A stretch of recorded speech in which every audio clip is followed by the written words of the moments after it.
ADP, Perrine, l'ex-prétendante de Sébastien, ce cliché de Saint-Valentin qui interroge. La 17e saison de L'amour est dans le pré a notamment été marquée par la très vilaine dispute entre le castanéiculteur corse et sa prétendante Perrine. Un clash et un épilogue qui ont laissé un goût amer aux fidèles de l'émission. Perrine elle avait tourné gracieusement la page et semble désormais avoir retrouvé le bonheur. La 17e saison de L'amour est dans le pré a connu plusieurs moments qui, à n'en pas douter, resteront dans les annales. Impossible de ne pas penser à la guerre des quiches entre Laurence et Nathalie ou au baiser du bal guinguette toujours du côté de chez Jean. Mais le placide sexagénaire et ses deux prétendantes ne sont pas les seuls à avoir fait sensation cette année. En Corse, le trio formé par le castanéiculteur Sébastien et Léa et Perrine a déchaîné les passions. Et l'une des séquences avait particulièrement scandalisé les fidèles de l'émission. Celle dans laquelle éclatait une violente dispute entre l'agriculteur et Perrine. Pour rappel, l'éleveur de cochons avait réservé une table dans un restaurant de bord de mer. La rivale de Perrine, Léa, avait pris la mouche après une plaisanterie sur sa conduite un brin sportive.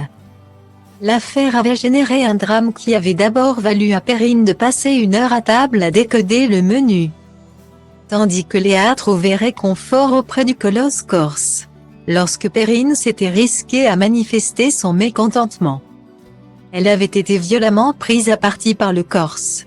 De quoi faire comprendre à la jeune femme que pour la love story, elle pourrait repasser. Perrine avait fait ses adieux à Sébastien, attristé mais digne.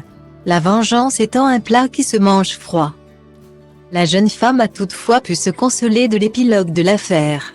À l'heure du bilan, Sébastien avait en effet confessé qu'avec Léa c'était déjà terminé. Il avait en effet trouvé une charmante Corse, une certaine Charlène, répondant tout pied à son désir, et l'agriculteur avait révélé s'installer prochainement avec sa belle. L'occasion pour l'assistante administrative de balancer sur les réseaux sociaux un tacle d'anthologie à son ancienne rivale, dont elle n'avait pas digéré le comportement. Depuis, Perrine a tranquillement repris son bonhomme de chemin. L'ancienne participante à The Voice Belgique a quitté son poste à l'école de musique de Tourcoing et s'est remise au chant, participant à des soirées musicales.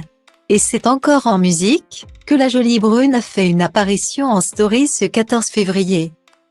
Sur une chanson de Juliette Armanet, Boom Boom Baby, Perrine a pris la pose auprès d'un séduisant et mystérieux brun. En légende du cliché, les paroles de la chanson et un cœur dessiné à l'encre pailletée de rouge.